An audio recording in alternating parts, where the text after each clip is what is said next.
வணக்கம். Big topic with Karthik மாய்குமார். இந்த சைனா நம்ம என்ன சொல்லுவோம், டூப்ளிகேட் தேசம்னு சொல்லுவோமா? எதுக்காக? உலகத்தில் பெரிய பெரிய பிராண்டில் உருவாக்குற பொருட்களை அவங்க மட்டமான விலையில் கேவலமான குவாலிட்டியில் உருவாக்கி வெளியே விற்பாங்க. டிசைன்லாம் அப்படி இருக்கும், ஃபங்க்ஷன் அப்படி இருக்கும். இதே போல் காப்பி கேட்டால் பாகிஸ்தான் அந்த இடத்துல வைக்கலாம் போல இருக்கு. நான் அப்புறம் சொல்கிறேன், அவங்கள பொருட்கள் இது போல் தயாரிக்கிறாங்க கேட்டிங்களா? ஆக டிக்டோவாக காப்பி அடிக்கிறாங்க. அப்படி நம்ம இந்தியாவில் என்ன விஷயம் நடக்குதோ அது அப்படியே அவங்க பண்ணுறது. நாம் முந்தைய வீடியோவில் சொல்லியிருந்த ஞாபகம் இருக்கா? நம்ம பிரதமர் இப்போ அந்த இடத்துக்கு போயிட்டாப்ல, இதே போல் அந்த பிரதமர் போக வாய்ப்பு இருக்குன்னு படிச்சிருச்சிங்க. அந்த காப்பி கேட்டை பற்றியும் இன்னும் பல விஷயங்களை பற்றி தான் முழுக்க பார்க்க போகிற நிகழ்ச்சியில் போகலாம்.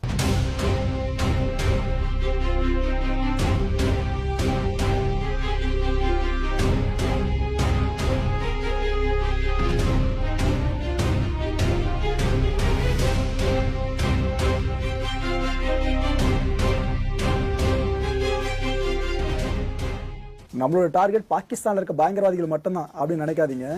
இதுக்கப்புறம் நம்ம டார்கெட் ரேஞ்சில் சில துரோகிகளை வருவாங்கன்னு நினைக்கிறேன். ஒரு பக்கம் டர்க்கி, இன்னொரு பக்கம் அசர்பைஜான். இந்த ரெண்டு நாடுகளும் பாகிஸ்தானுக்கு ஆதரவான நிலைப்பாட்டை எடுத்திருந்தாங்க.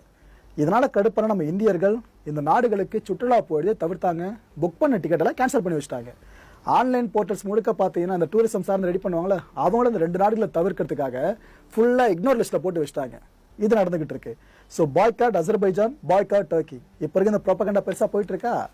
சரி, டர்க்கியோட அதிபர் எர்டோகன் ஏதாவது ஒரு நல்ல முடிவை எடுப்பாரு, செஞ்ச தப்பை ஒத்துப்பாங்கன்னு பார்த்தா எஸ்கலேட் பண்ணிட்டு இருக்காரு.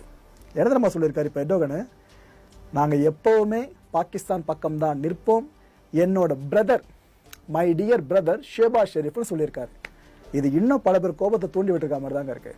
ஆனால் இந்த மனுஷங்க இன்னும் ஆள போகிறது கொஞ்ச காலத்துக்கு தான். அதுக்குள்ள எவ்வளவு குழப்பத்தை ஏற்படுத்த முடியுமோ ஏற்படுத்திக்கிட்டு இருக்காரு, லிட்டரலா ஏற்படுத்திக்கிட்டு இருக்காரு. இந்த மனுஷன் இந்த முடிவு எடுக்கிறது நம்ம காரணம் மார்க்கம். அதாவது நீ இந்த மார்க்கத்தை சேர்ந்தவன், நீ தப்பு பண்ணாலும் அதை நான் சரின்னு தான் சொல்லுவேன். அவங்க அந்த மார்க்கத்தை சேர்ந்தவங்க, அவங்க சரியா பண்ணாலும் அதை நான் தப்புன்னு தான் சொல்லுவேன். கேவலமான மைண்ட் செட்டா இருக்குல்ல. நம்ம இந்தியாவில் மார்க்கங்களை தவிர்த்துட்டு ஒற்றுமையா வாழ்ந்துருக்கோம் சகோதர சகோதரிகளா. ஆனா பாகிஸ்தான் மேல இவ்வளவு தப்பு இருக்குன்ற விஷயம் எர்டோகனுக்கு நல்லா தெரியும். ஆனால் மார்க்கம்ன்ற ஒரு புள்ளியில கனெக்ட் ஆகி பாகிஸ்தானுக்கு இவ்வளோ சப்போர்ட் பண்ணிக்கிட்டு இருக்காங்க. உண்மையான மார்க்க வரி எந்தெந்த தலைவர்கள்கிட்ட இருக்குன்றது இப்போ லிட்டரலாக கண்ணு முன்னாடி வெளியே வந்துகிட்டு இருக்கு. சரி, ஓகே, அந்த காமெடியை விட்டுருங்க. கண்டிப்பாக டர்க்கி இதுக்கப்புறம் முடிவை மாற்றுவாங்க. ஏன்னா பிரிக்ஸில் டர்க்கி என்ட்ரி கொடுக்கணும்னு ரொம்ப நாளாக ஆசைப்பட்டுக்கிட்டு இருக்கு. அதுக்கு ரஷ்யா மட்டும் மனசு வச்சா போதாது. என்ன சொல்ல வரோம் புரியும் நம்புறேன். ஓகே, ரஷ்யா கிட்ட இருந்து இன்னும் நம்ம கூடுதலாக S-400 வாங்க முடிவு பண்ணியிருக்கிறதா ஒரு நல்ல செய்தியை இப்போ வளம் வந்துகிட்டு இருக்கு. ஸோ எனக்கு என்ன நம்ம இந்த நேரத்தில் மைண்டில் தோன்றுறது, இந்த ஒரு காட்சி தான்.